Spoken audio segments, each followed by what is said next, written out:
बहुत बहुत स्वागत है आप सभी दर्शकों का। मैं हूं शुभम सिंह और आप सभी देख रहे हैं अनदेखी टॉक्स। फिलहाल जब गांव और पंचायतों में हम लोग भ्रमण कर रहे हैं, उसी बीच आज हम लोग इंटरव्यू कंडक्ट कर रहे हैं। हमारे बगल में राजवंश जी हैं जो कि अभी जनता के बीच घूम रहे हैं, भ्रमण कर रहे हैं और एक इसको गाँव देहात में जनसंपर्क भी कहा जाता है। तो बहुत बहुत स्वागत है राजवंश जी आपका। जी जी नमस्कार। पहले तो चाहेंगे हम आप अपना एक छोटा सा संक्षेप में जनता जनार्दन को परिचय दीजिए। मेरा नाम राजवंश सिंह है और रामगढ़ विधानसभा क्षेत्र के अंतर्गत एक गांव है डहरक, वो मेरा गांव है। यहीं के हाई स्कूल से मैंने मैट्रिक की परीक्षा पास की और स्थानीय कॉलेज से इंटर किया। इसके बाद बगल में जो BHU है उससे हमने राजनीति विज्ञान विषय में स्नातकोत्तर उपाधि लिया। इसके बाद मैं बिहार पुलिस में बहाल हुआ। वहाँ वीरता के लिए राष्ट्रपति पुरस्कार मिलने के चलते मेरा पारी से बाहर प्रोन्नति हुई और विभिन्न पदों पर मैं रहा। इसी क्रम में मुझे एक मुठभेड़ में चौसा में बनारपुर गांव में गोली भी लगी और लगातार मैं SDPO के रूप में लखीसराय, गया, सीतामढ़ी, तारापुर, मुंगेर, भागलपुर टाउन का DSP इन जगहों पर रहने के बाद मैं 2022 में रिटायर हुआ। सेवानिवृत्त हो चुके हैं आप। जी जी। अच्छा, एक बात बताइए, देखिए इंसान जब ऑन ड्यूटी रहता है तो उसके दिमाग में एक ही चीज़ पकता रहता है कि कब हम सेवानिवृत्त हों और चैन की सांस ले, थोड़ा आराम करें परिवार के साथ। तो आप ये सब छोड़ के कहाँ गांव-गांव घूम रहे हैं और ये सब चीज़ लोगों को समझा बुझा ये सब? जो आप बात कर रहे हैं वो आम तौर पे सही है, लेकिन किसी संवेदनशील इंसान के लिए जब चीज़ें उसका समाज आसपास खदबदा रहा हो, उथल पुथल में हो, तो चुपचाप बैठा नहीं जा सकता है। तो मैंने महसूस किया रिटायर होने के बाद कि जिस रामगढ़ पर हमें गर्व था कि लोकतंत्र साकार रूप में रामगढ़ में हमेशा रहा, कोई जातिगत संघर्ष नहीं था और राजनीति अपने वास्तविक रूप में थी। लेकिन आने के बाद मैंने देखा कि राजनीति में अब रामगढ़ में धनबल ज़्यादा हावी है, तो मुझसे रहा नहीं गया और व्यवस्था परिवर्तन के लिए मैंने जनसुराज ज्वाइन किया ताकि रामगढ़ की भी व्यवस्था जो राजनीतिक माहौल है उसे बदला जा सके और धनबल के आधार पर न होकर जनबल पर आधारित राजनीति हो। इसलिए मेरा आपने कहीं ना कहीं जो एक निगेटिविटी रामगढ़ की आपने दर्शाई कि कुछ न कुछ चीज़ें स्थगित हैं, तो क्या आपके मस्तिष्क में ऐसा क्या ख्याल आया ये सारी चीज़ों को देख के? ऐसी किन किन बिंदुओं पे आपका गहन अध्ययन रहा कि नहीं ये चीज़ हम आए तो ऐसा होना चाहिए या फिर ऐसे नहीं है?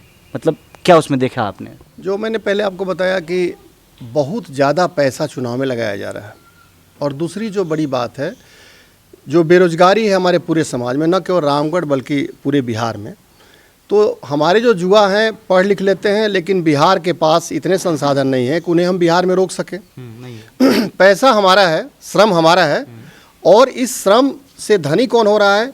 दिल्ली के व्यापारी, अहमदाबाद के व्यापारी, सूरत के व्यापारी और अगल बगल के जो राज्य के लोग हैं। हाँ जी, जहाँ जहाँ हम जाते हैं।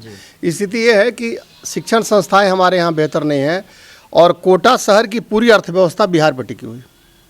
दिल्ली में भी आप जहाँ जाएं सारे शिक्षण संस्थानों में तो बेहतर शिक्षा का अभाव है, क्वालिटी एजुकेशन जो कहते हैं, और रोजगार का अभाव है।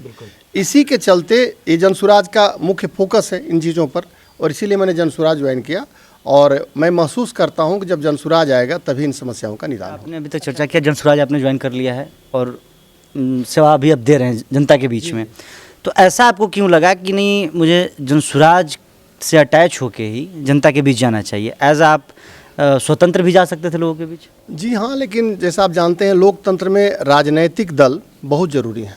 मतलब राजनीतिक दल टैगलाइन चाहिए होता है हर किसी को। जी हाँ, उनकी महत्ता ये है ना कि वो संगठित करते हैं लोगों को, राजनीतिक दल संगठित करते हैं और अपने उद्देश्यों के प्रति समर्पित करते हैं ताकि हम बेहतर कर सकें। तो जो राजनीतिक परिदृश्य था, वैचारिक कारणों से मैं भाजपा में जा ही नहीं सकता था, क्योंकि धर्मनिरपेक्षता हमारे जैसे लोगों के लिए मूल्य है और भारतीय संविधान धर्मनिरपेक्षता पर आधारित है। और मैंने महसूस किया कि PK ने, जनसुराज ने अपना जो झंडा है उसमें महात्मा गांधी और अंबेडकर का फोटो लगाया। और मेरा निजी तौर पे ये मानना है और अधिकांश बौद्धिक जो लोग हैं इस देश के मानते हैं कि यदि कोई इस देश में राजनीति चल सकती है, माने आइडिया ऑफ इंडिया, वो गांधी और अंबेडकर को लेके ही चल सकती है। गांधी का मतलब एक नैतिक साहस, एक नैतिक समझ, जो असहयोग है, जो सविनय अवज्ञा है और लड़ने का जज्बा बिना किसी हिंसा के। तो और अंबेडकर का मतलब है गरीबों का सशक्तिकरण। तो ये दो मुख्य पहलू हैं जो लगातार राजनीति से अभी की राजनीति में हाशिए पर है। PK ने उन्हें मुख्य धारा में लाया, जनसुराज उन्हें मुख्य धारा में लाया। इसलिए पूरे तौर पे मैं जनसुराज के साथ हूँ। तब यही कहीं ना कहीं आपको मोटिवेट करने का कारण रहा। निश्चित रूप से इन दो चीज़ों ने अंबेडकर साहब और गांधी से जो लगाव है जनसुराज का, उसने मुझे प्रभावित किया। क्योंकि मेरा यह मानना है, जो मैंने पहले भी कहा, कि बिना इन दोनों के आप भारत के राजनीति की कल्पना नहीं कर सकते, और अगर अब राजनीति होती है इन दोनों के अलावे तो हमेशा विनाश की तरफ जाएगी। लोकतंत्र का विनाश, भारत का मेरा विनाश। आपसे देखिए अगला प्रश्न होगा कि रामगढ़ जो कहा जाता है नेताओं का गढ़, रामगढ़ तो है ये है, लेकिन नेताओं का गढ़ भी कहा जाता है। तो इन सब भागा दौड़ी के बीच आप अपने आप को जब गांव-गांव घूम रहे होंगे, जनता लोगों से मिल रहे हैं, तो क्या कुछ सुनने को मिल रहा है, क्या कुछ देखने को मिल रहा है, क्या कुछ ऑब्जर्व कर रहे हैं आप उन लोगों के द्वारा? जनता अगर सच कहिए तो त्रस्त है। अभी जो वर्तमान राजनीति है, दो परिवारों के बीच सिमटी हुई है, और ये बिहार में दो परिवार या दो दल? दो दल भी मान सकते हैं, और एक जगह तो केवल परिवार है। मैं आ रहा हूँ अपनी बात पे। रामगढ़ पूरे बिहार में मशहूर रहा है अपने समाजवादी समझ के लिए। बिल्कुल। इसका फ़ायदा ये हुआ कि हमारा समाज कभी भी जातिगत आधार पर विघटित नहीं हुआ। जबकि बगल में विक्रमगंज अगर आप देखें, रोहतास देखें, औरंगाबाद देखें, जातिगत आधार पर चुनाव में भारी हिंसा हुई है। लेकिन हमारा रामगढ़, प्यारा रामगढ़ ऐसा है कि हिंसा का नामो निशान नहीं रहा। चुनाव में कभी गोली नहीं चली किसी बूथ पर।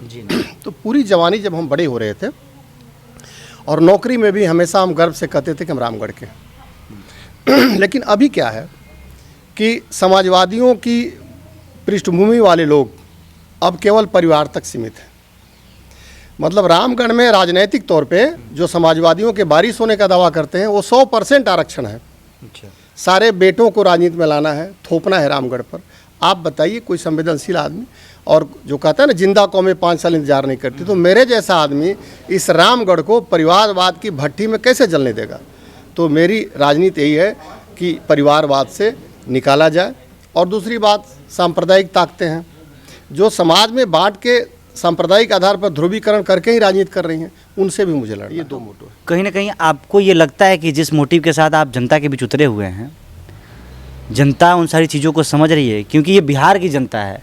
आप कहीं ना कहीं एक अलग डिपार्ट से आप कार्य किए, पुलिस विभाग में रहे, अपना सेवा दिए, वो एक जो मेंटालिटी है, वो एक जो सोच है, वो एक अलग डिफर करता है। और यहाँ का जो माहौल है गांव ग्रामीण का, ये लोग मतलब बिहार के वोटर समझ लिए कि अजीबे वोटर हैं। तो इन सारी चीज़ों को आप कैसे कंपोजिट करके देख रहे हैं? मैं तो इसी बिहार में पैदा हुआ, रामगढ़ में था, बीएचयू ने भी मुझे संस्कारित किया। तो रामगढ़ की जनता, मैंने पहले भी एक चीज़ बताया ना, राजनीतिक हिंसा वो नहीं थी। तो रामगढ़ की जनता बहुत सुलझी हुई है। आपको आश्चर्य होगा कि वो तुरंत समझ जाती है। रामगढ़ का कोई भी आदमी ये समझ जाता है कि रामगढ़ को किस दिशा में जाना है। इसलिए ये जो सारे आकलन हैं वो रामगढ़ पे कम से कम लागू नहीं होते, क्योंकि बेहद संवेदनशील, बेहद सुलझे हुए हमारी जनता है, और वो फैसला कर लेती है कि हमें कहाँ जाना है। और ये उम्मीद भी है रामगढ़ की जनता जनार्दन से।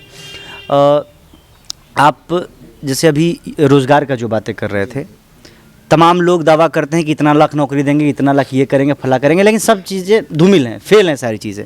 तो इस पे क्या रणनीति है, या फिर अगर पर्सपेक्टिव सिर्फ रामगढ़ की बात की जाए तो क्या कुछ एक माइंडसेट है आप किए हुए? नहीं, हम इन जो बड़े मुद्दे हैं उस पर हम रामगढ़ में सीमित नहीं रह सकते। तो 2-3 जो मुद्दे जो जनसुराज लगा, जैसे मेरा कहना है, जैसे जो रामगढ़ के युवा हैं उनको कहीं ना कहीं तो आप एक सेटिस्फैक्शन वाला आंसर देंगे जब भी जनसंपर्क करेंगे, तो उनके लिए क्या प्रिपरेशन है आपकी तरफ से?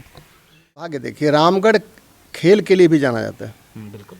रामगढ़ की पहचान, और एथलेटिक्स वगैरह के लिए तो सरकार ने जो सरकार ने जो सर्वे कराया, तो उसने भी माना कि एथलेटिक्स वगैरह में, फुटबॉल में हम काफ़ी बेहतर कर सकते हैं। तो मेरा ये प्रश्न है सरकारों से, जो पहले भी रहे हैं, कि कम से कम हर प्रखंड में एक स्टेडियम तो होना चाहिए। अब ये तो उसी तरह से हुआ कि बिना हथियार की लड़ाई। तो मेरा ये मानना है, अगर जनसुराज जाएगा तो रामगढ़ के तीनों प्रखंडों में स्तरीय स्टेडियम बनाए जाएंगे जहाँ की ट्रेनिंग हो। और हमारे इलाके में रोज़गार का भी एक बड़ा अवसर है। लड़के किस एक स्तर पर सफल होते हैं और कहीं ना कहीं आर्म फोर्स में बहाल हो जाते हैं। तो मेरा मानना है कि रामगढ़ के लिए स्टेडियम जरूरी है, और तीनों जगहों पे, तीनों प्रखंड जो है, तीनों प्रखंड में जी। और उसी तरह रोज़गार की बात है जो बिहार के लिए भी है। स्किल डेवलपमेंट अगर हो तो केवल 10,000 के लिए पिट्ठू लाद करके और हम गुजरात नहीं जाएंगे। तो गुजरात को हम धनी बना रहे हैं, दिल्ली को बना रहे हैं, यहाँ तक कि आप सुदूर से सुदूर जगहों पे जाइए, वहाँ भी बिहारी मिल जाता है। अब बिहारी हर जगह पहुंचे हुए हैं, हर कोने में बिहारी हैं। तो जन सुराज जो है स्किल डेवलप करके उन लोगों को यहाँ रोकना चाहता है जो बाहर 10,000 के लिए जाते हैं। जो 10-12 की नौकरी जी जी जी, वो इसकी स्किल डेवलपमेंट के लिए। दूसरा सबसे बड़ा सवाल है कि आज़ादी के इतने सालों बाद भी अभी आप देखेंगे दलितों को रहने के लिए आवास नहीं है। वर्तमान सरकार ने ये दावा किया कि हम 3 डिसमिल जमीन प्रत्येक दलित परिवार को और कमज़ोर तबके को देंगे, पिछड़े वर्गों को। लेकिन आंकड़े बता रहे हैं कि अभी तक ये पूरा नहीं हुआ, पूरा तो छोड़िए आधा भी नहीं हुआ। तो ये एक मुद्दा है, आवास, रोजगार मैंने बताया। दूसरा सबसे है महिलाओं का सशक्तिकरण। महिलाएं अब पढ़ लिख तो गई हैं लेकिन रोजगार के लिए इंफ्रास्ट्रक्चर नहीं और पैसा नहीं है। तो हमारा दल उनको 4% वार्षिक ब्याज पे 4 लाख रुपए मुहैया कराएगा ताकि अपने हिसाब से जो स्थानीय रोजगार हैं उसे वो शुरू कर सकें, ताकि उनको उन कार्यों में बढ़ोतरी मिलेगी। सशक्तिकरण और महिला सशक्तिकरण का मामला है। उसी तरह से पूरे देश में हर जगह आप देखिएगा कि जो वृद्धावस्था पेंशन है वो कहीं 2,000 है, 3,000 है, आमतौर पे 3,000, 2,500 ऐसा है। केवल मेरा राज्य है जहाँ 400 है। अब आप बताइए 400 में तो एक चप्पल भी बढ़िया नहीं आती। तो ये जनसुराज और हमारा दल इसे दूर करेगा और उसे कम 2,000 रुपया महीना हम देंगे जो 60 साल से ऊपर के वृद्ध हैं। ये जो सारी चीज़ें आप गिनवा रहे हैं तो कहीं ये तो नहीं है कि ये रबड़ी वाला चम्मच चटाना हो गया कि तन से चीख लेगा काम बा, फिर जब चुनाव निकल जाता जैसे आज तक होते आया हमारे बिहार नहीं, में? आप सही हैं, इसमें कोई दो राय नहीं कि जनता का मोह भंग हुआ है राजनीतिक लोगों से, नेताओं से और राजनीतिक दलों से। लेकिन अब बिना भरोसे के तो लोकतंत्र चलेगा नहीं। तो जो हमारा नेता है वही तो मान के चलिए कि बिहार के पिछले कुछ दशकों में इतना प्रतिभाशाली आदमी नहीं पैदा हुआ। ये तो बिहार लोहा मानता है प्रशांत किशोर जी का, और सारे आइडिया को लागू करने की क्षमता है उस आदमी में, और जन सुराज भी ऐसे लोगों को संगठित कर रहा है। इसलिए मान के चलिए कि हम इस बिहार की तकदीर और तदबीर बदलने का भरपूर प्रयास करेंगे। चलिए, और ये तो आने वाला समय और वो वक्त बताएगा। भविष्य की बातें हैं, भविष्य पे छोड़ते हैं हम लोग, क्या होगा क्या नहीं। अंत में हम चाहेंगे जो लोग आपको देख रहे हैं इस इंटरव्यू के माध्यम से, उनके लिए क्या कुछ कहना चाहिएगा, इन बिहार वासियों के लिए क्या कुछ कहना चाहिएगा रामगढ़ की धरती से? रामगढ़ की धरती से मैं सभी से विनम्र प्रार्थना करता हूँ, अपील करता हूँ कि बिहार की राजनीतिक फिजा को बदलिए, और जो सड़ी गली राजनीति चल रही है पिछले 35-40 सालों से, वो नूरा कुश्ती वाली, उसे बदलिए और जनसुराज को मौका दीजिए ताकि जनसुराज विकास की शीतल हवा, सामाजिक एकता की शीतल हवा बहा सके बिहार में। चलिए ठीक, इन्हीं सब के साथ इस इंटरव्यू को यहीं पे समाप्त करते हैं। आपके मन में भी बहुत सारी चीज़ें चल रही होंगी, यदि कोई प्रश्न हो जो इनसे गुफ्तगू करना हो तो आप नीचे कमेंट बॉक्स में कमेंट कर सकते हैं। बाकी फिर मिलते हैं आपसे नई जगह पे नई बातों के साथ। बहुत बहुत धन्यवाद राजवंश जी, आपका समय देने के लिए हमारे साथ। शुक्रिया, धन्यवाद।